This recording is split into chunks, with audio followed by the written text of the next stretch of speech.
Bismillahirrahmanirrahim. Assalamualaikum warahmatullahi wabarakatuh.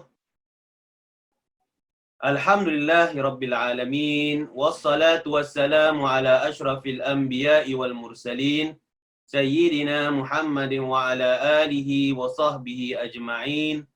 Rabbi shrah li sadri wa yassir li amri wahlul 'uqdatam min lisani yafqahu qawli.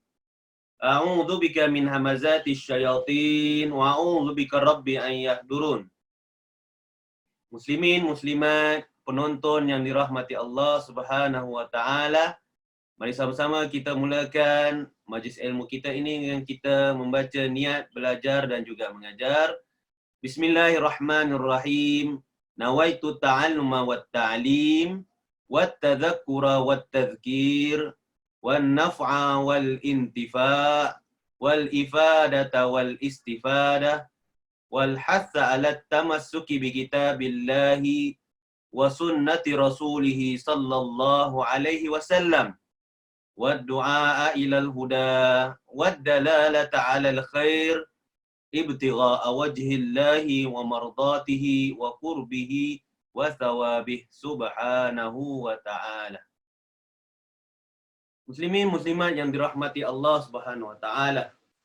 Alhamdulillah kita dapat bertemu pada pagi ini di dalam kuliah subuh ini dalam keadaan semuanya sihat, insya-Allah semuanya sihat ya. Dan juga pada pagi tadi kita dah dapat menunaikan solat sunat qabliyah subuh dan juga kita dapat menunaikan solat fardu subuh. Dan ada semua yang dah sarapan ya, insya-Allah. Jadi mungkin yang belum sarapan, sambil sarapan, sama-samalah kita mendengar perkongsian saya tentang kitab Bimbingan Mukmin, terjemahan Syekh Al-Ustaz Imam Syed Ahmad Smaid. Ringkasan daripada, maknanya Bimbingan Mukmin adalah ringkasan daripada kitab Ihya Ulumuddin li Imam Al-Ghazali. Daripada kitab Ihya Ulumuddin diringkaskan kepada kitab Mau'izatul Mu'min, dan adalah di tangan kita sekarang ini kitab apa? Kitab Bimbingan Mukmin. Alhamdulillah hadirin dan hadirat yang dirahmati Allah. Penonton sekalian, kita sambung akan perkongsian kita sebelum ini mengenai adab membaca Al-Quran. Alhamdulillah kita telah diberikan nikmat daripada Allah Subhanahu Wa Taala, dengan Allah telah mengurniakan kepada kita. Yang paling utama adalah tengah mengurniakan Nabi Muhammad sallallahu alaihi wasallam. Diutuskan kepada kita Nabi Muhammad sallallahu alaihi wasallam untuk bagi petunjuk bagi diri kita, dan juga telah menurunkan kepada kita Al-Quran. Muslimin dan muslimat yang dirahmati Allah Subhanahu Wa Taala. Jadi sebelum ini, pada minggu lepas, kita dah sama-sama membincangkan tertib lahiriah, mana secara lahir. Dan selepas lahir, kita akan masuk kepada tertib batiniah, dalam kebatinan. Dari maknanya hati kita. Maknanya dari segi lahir dan juga dari segi batin. Jadi daripada tertib lahiriah dalam membaca Al-Quran, yang pertama ialah kita dalam keadaan berwudu, dan menghadap kiblat, dan dengan adab sopan dan santun ketika kita membaca Al-Quran. Sama ada kita membaca Al-Quran dari apa yang kita hafal sebelum ini, ataupun kita membaca melalui mushaf yang ada di tangan kita. Dan elakkan dalam kita membaca Al-Quran tu ada sifat takabur dan sifat sombong. Dan kedua, dalam kadar pembacaan Al-Quran, kita mesti buat perancangan setiap hari. Misalan, daripada selepas subuh, kita membaca Al-Quran. Mungkin dapat membaca paling kurang 1 muka surat. Selepas zuhur, kita membaca Al-Quran. Seterusnya, selepas asar, kita membaca Al-Quran. Selepas maghrib dan juga selepas isyak. Kalau boleh dalam satu hari, kalau kita dapat baca Al-Quran lebih kurang setengah juz Al-Quran. Setengah juz daripada satu juz. Setengah daripada satu juz Al-Quran. Itu paling kuranglah apa yang kita dapat lakukan. Jadi juga dalam kita nak tahu kadar pembacaan Al-Quran, kita perlulah mempelajari Al-Quran supaya fasih bacaan Al-Quran kita. Ketiga, membaca Al-Quran dengan tartil atau memperelokkan bacaannya dengan lagu ataupun tajwid. Sebelum ni dah kupaskan bahawasanya dalam membaca Al-Quran kita baca dengan yang paling enak lah yang kita ingin didengar. Dan sebelum ini kita dah dengar melalui TV, melalui media, melalui YouTube dan sebagainya, MP3, bacaan Quran daripada masyaikh seluruh negara. Mungkin ada di antara kita yang meminati Imam Mishari, Syekh Mishari Al-Afasi, ada yang meminati Syekh Abdul Rahman Sudais, meminati Syekh Shurim dan sebagainya. Jadi bila kita dengar tu hati kita rasa tenang dan kita ingin yang sama. Tetapi bukan hanya kita melihat pada lagu bacaan kita, tetapi juga kita lihat pada tajwid. Mana setiap huruf tu ada haknya. Jadi kita perlu menjaga lafaz dalam setiap pembacaan kita, makhraj dalam setiap pembacaan kita. Dan yang keempat, kita menangis ketika membaca Al-Quran. Lebih-lebih lagi, ada yang di dalam Al-Quran ni mengisahkan tentang seseorang yang tidak mengikuti perintah Allah Subhanahu Wa Taala. Pastinya ada di kalangan kita yang merasa sedemikian. Kita tidak patuh kepada perintah Allah Subhanahu Wa Taala. Dan kita dapat lihat dalam Al-Quran bukti bahawasanya orang yang tidak mematuhi perintah Allah SWT kebanyakannya diazab oleh Allah SWT.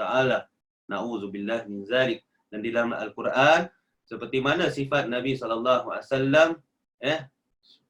sungguh Nabi SAW adalah seorang mubashir yang memberikan berita-berita yang gembira dan juga munzir ataupun nazir yang memberikan menyampaikan berita-berita yang di dalamnya adalah amaran bagi kita supaya dijauhi daripada azab api neraka. Jadi ni maknanya sekarang ni daripada rumah saya sendiri dalam keadaan kita di rumah, dan sebaik-baiknya kita melazimi pembacaan Al-Quran. Dan masuk kepada seterusnya. Yang kelima, seperti mana kata Al-Imam Ghazali rahimahullah ta'ala wa ardah wa nafa'ana bihi fi darain amin ya rabbal alamin, iaitu dalam tertib lahiriah membaca Al-Quran yang kelima, hendaklah ia memberikan pada setiap ayat yang dibacanya. Itu haknya. Bila sampai membaca ayat sajdah, seperti misal dalam salah satu ayat daripada surah Al-Insyiqaq, wa idza quri'a alaihimul qur'anu la yasjudun. Wa idza quri'a alaihimul qur'anu la yasjudun. Maknanya di ayat ni diperintahkan kepada kita untuk membuat sujud tilawah. Jadi begitu juga sekiranya ia mendengar ayat sajdah. Jadi sujud tilawah bila kita membaca ataupun kita mendengar ayat sajdah. Bila kita mendengar ayat sajdah itu, maknanya seperti contohlah. Jangan pula waktu ceramah ni ada yang sujud terus. Maknanya contohnya, contoh daripada surah Al-Insyiqaq, maknanya ada di situ ayat sajadah. Jadi kita membuat sujud tilawah. Jadi hendaklah ia bersujud tilawah, tetapi janganlah bersujud melainkan ia dalam keadaan suci, yakni dalam keadaan berwudu. Jadi cara bersujud tilawah itu ialah takbiratul ihram, dengan mengangkat kedua tangannya dulu, baik. Lalu bertakbir, lagi membuat sujud, dan sesudah sujud bertakbir pula, kemudian duduk semula, kemudian salam. Boleh mana takbiratul ihram tu kadang-kadang kita sedang berdiri. Ataupun kita membaca Al-Quran ni dalam keadaan kita duduk. Dalam kita duduk tu, kita takbiratul ihram, Allahu Akbar. Kemudian terus kita sujud. Mana Allahu Akbar, kemudian sujud, kita sujud tilawah. Kemudian takbir Allahu Akbar untuk duduk, kemudian kita salam. Tak perlu membaca tahiyat akhir. Jadi tu caranya mudah bila kita ingin melakukan sujud tilawah. Manakala kalau kita dalam membaca Al-Quran itu, kita tilawah Al-Quran sendirian, termasuk dalam ayat-ayat yang ayat-ayat sajadah, ayat-ayat sajadah perlulah kita sujud. Jadi caranya tadi saya dah sebutkan. Dalam kitab ini pun disebutkan juga cara untuk bersujud tilawah. Okey. Jadi muslimin muslimat penonton sekalian. Jadi cara yang kelima ni, adab yang kelima, agak mudah untuk kita ikuti. Supaya kita bila masuk ada di antara ayat tu mengingatkan bagi orang seperti mana yang saya sebut tadi, bila kita membaca Al-Quran tu kita fahaminya, cuba fahaminya, jangan menangis. Dan bila di sini pula ditunjukkan bahawasanya ada di antara ayat sajadah ni menunjukkan bahawasanya orang itu bila dah dibacakan kepadanya Al-Quran, dah dapat lihat segala tanda-tanda Al-Quran, bahawa Al-Quran ni benar, tetapi ia tetap tidak mahu bersujud kepada Allah Subhanahu Wa Taala. Jadi kita ingin berbeza daripada yang demikian. Kita tidak melakukan yang sama, maknanya tidak bersujud. Bila kita mendengar ayat sajadah ni, kita terus sujud kepada Allah Subhanahu Wa Taala. Jadi ada di dalam itu juga adabnya. Jelas yang rasanya yang kelima ini. Kita masuk kepada adab yang keenam, daripada adab batiniyah, adalah adab lahiriah. Maklumlah dalam keadaan ni. Jadi perlu lihat lagi dalam kitab ini yang keenam, seperti mana kata Al-Imam Ghazali rahimallahu ta'ala wa ardah wa nafa'na bihi fid darain, amin ya rabbal alamin. Maksudnya yang keenam, hendaklah ia memuliakan bacaan Al-Quran itu dengan terlebih dahulu membaca a'udzu billahi minasyaitonir rajim. Aku berlindung dengan nama Allah yang maha mendengar lagi mengetahui daripada syaitan yang terkutuk. Dan kemudian teruskanlah membaca ayat Al-Quran itu, dan bila sampai kepada ayat tasbih, hendaklah ia bertasbih dan bertakbir. Bila sampai kepada ayat yang memberikan janji-janji yang baik, hendaklah ia meminta agar diberikan kurnia Allah SWT dan rahmatnya. Bila membaca ayat sabbih isma rabbikal a'la. Jadi kita terus antara ayat yang pertama tu dan ayat kedua, di antaranya itu kita bertasbih kepada Allah Subhanahu Wa Taala. Subhanallah, ataupun bertakbir, Allahu Akbar. Dan kemudian ini ketika adab tilawah Al-Quran, membaca Al-Quran.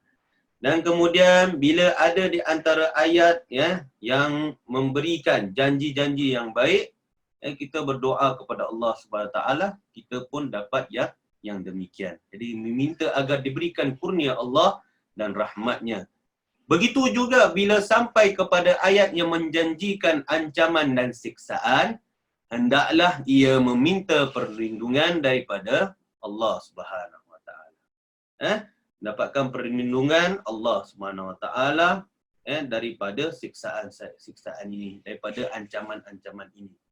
Semua doa ini boleh dilakukan dengan menyebutnya dengan lidah, yakni memohon dengan berdoa atau membacanya di dalam hati.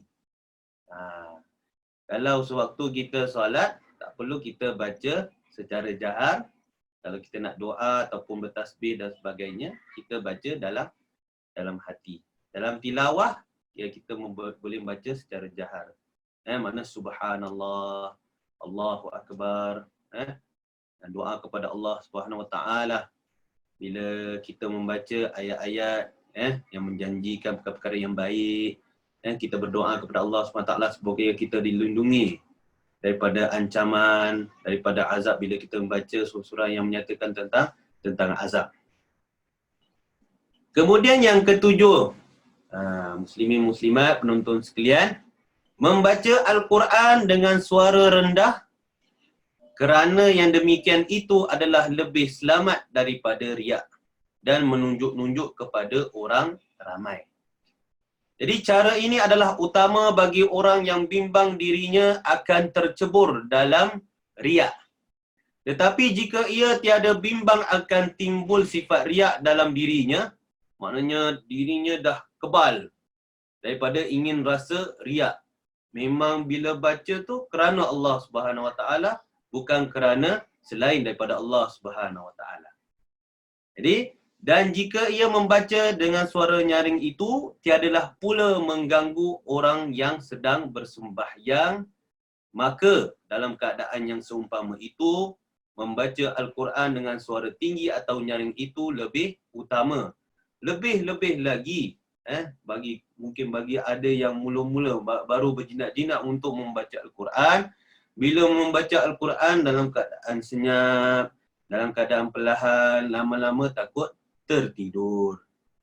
Jadi untuk menaikkan semangat bila membaca Al-Quran itu, kita membaca dengan suara yang nyaring, suara yang tinggi. Disebabkan kebanyakan bacaan yang diamalkan ialah dengan suara yang tinggi. Seperti menjadi imam. Bila menjadi imam, lebih-lebih lagi pada waktu solat jahar. Solat maghrib, solat isyak, solat subuh, kita membaca surah itu dengan nyaring. Membaca surah Al-Fatihah dengan nyaring. Membaca surah selepas Al-Fatihah dengan nyaring.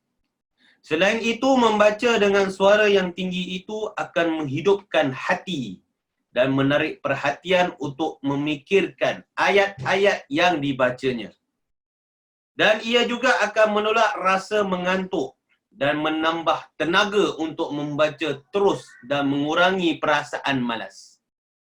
Bila lengkap pada diri seseorang itu semua sifat-sifat yang disebutkan ini, maka hendaklah ia membaca dengan suara yang tinggi atau nyaring. Jadi pagi mula-mulanya bagi yang membaca Al-Quran, rasanya kalau suaranya nyaring, nak nyaringkan suara, tinggikan suara takut, tapi dalam situ rasa riak, sebaiknya membaca Al-Quran tu dengan suara yang rendah. Tetapi bagi orang yang tak kisah pun tentang riak, yang tidak hiraukan tentang riak, yang bila beliau membacanya dengan suara yang nyaring, beliau tahu bahawasanya yang membaca kerana Allah SWT dan bukan kerana selain daripada Allah Subhanahu Wa Taala. Dan yang terakhir, daripada tertib lahiriah dalam membaca Al-Quran, yang ke-8, memperindahkan bacaan Al-Quran dan mentertibkannya jangan sampai dibacakan terlalu panjang sehingga merosakkan susunan, dan yang demikian itu adalah sunnat hukumnya. Seperti mana hadis yang berbunyi Zayyinul Quran bi aswatikum. Perindahkanlah bacaan Al-Quran dengan suara kamu. Dan hadis yang lain, laisa minna man lam yataghanna bil Quran. Tiada dikira dalam golongan kami orang yang tiada membacanya dengan suara yang baik.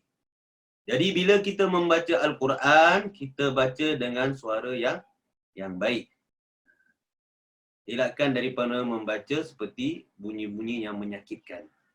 Inna ankaral aswati la sautul hamir. Dalam surah Luqman, maknanya seburuk-buruk suara adalah suara himar, keldai. Jadi dalam sini kalau kita nak membaca Al-Quran, kita baca dengan bacaan yang baik. Kalau tidak berlagu pun tidak ada masalah. Yang penting bacaan itu mengikut kaedah tajwid. Dan dalam membaca tu kita dapat merasa ketenangan. Dalam kita membaca, kita dapat lalu pada ayat-ayat yang menceritakan tentang kebaikan, dan juga kita akan tersentap dengan ayat-ayat yang menceritakan tentang ancaman tentang siksaan, dengan perkara-perkara yang boleh menjerumuskan kita ke neraka. Jadi, dalam membaca Al-Quran ni, bacalah dengan suara yang baik. Jadi ada yang mengertikan dengan melagukan Al-Quran lain dari mengiramakannya. Dan yang lain lagi dengan ulangi iramanya, dan maksud yang terakhir ini lebih dekat kepada istilah ahli bahasa.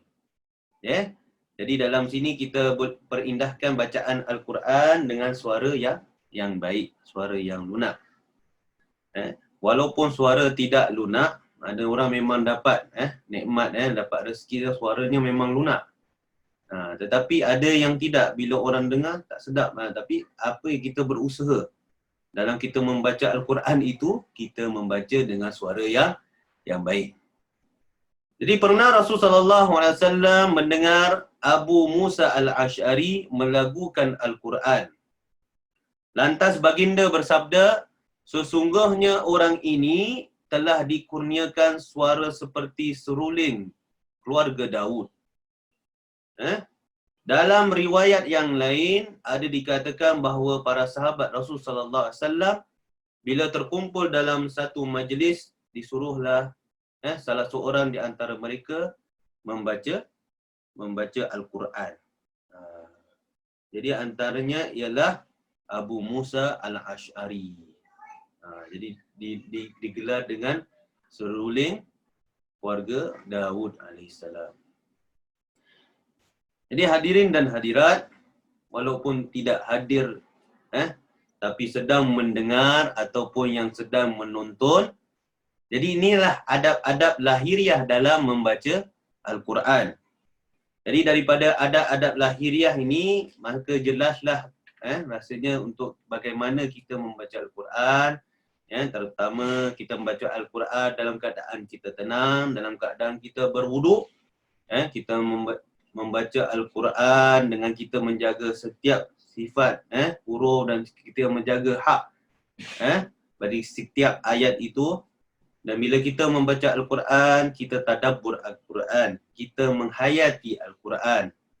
Dan dengan yang permulaan, kita dibolehkan membaca Al-Quran walaupun kita tidak memahaminya.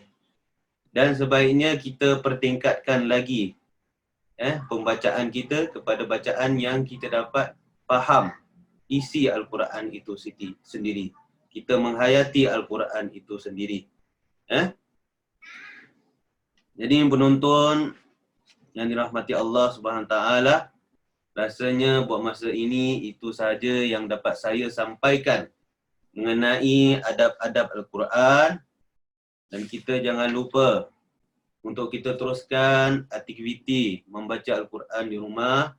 Kita juga membuat persediaan rasanya lebih lagi bagi yang menjadi imam untuk kita menghafal Al-Quran, supaya kita dapat membaca ayat-ayat surah-surah yang lebih daripada apa yang kita hafal sebelum ini. Mungkin yang kita lazim dengan membaca surah 3 kul dalam solat kita, kita tambah dengan surah-surah yang lain yang kita hafal.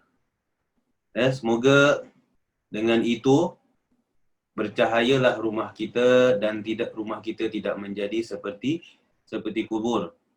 Dan pastinya dengan kita membaca Al-Quran, Allah lebih sayang kepada kita, muslimin muslimat yang dirahmati Allah Subhanahu Wa Taala. Kerana kita membaca segala yang disebut oleh Allah Subhanahu Wa Taala, segala yang disabda oleh Allah Subhanahu Wa Taala. Jadi bagaimana untuk kita berkomunikasi dengan Allah Subhanahu Wa Taala ialah dengan membaca ayat-ayat cintanya di dalam Al-Quran yang kita boleh dapati dalam mushaf, dan ada di antara kita yang telah menghafal Al-Quran, dan supaya kita mendapat ganjaran dari setiap huruf yang kita baca. Dan juga Allah memberikan syifa, Allah menyembuhkan bagi sesiapa yang dalam kesakitan sekarang ini, bagi sesiapa yang dalam kehidupan dalam keadaan muram, dalam keadaan tekanan, semoga dengan membaca Al-Quran ini dapat memberikan kesembuhan baginya, dapat memberikan syifa baginya dari segi lahiriah, dan bahkan dari segi batiniah.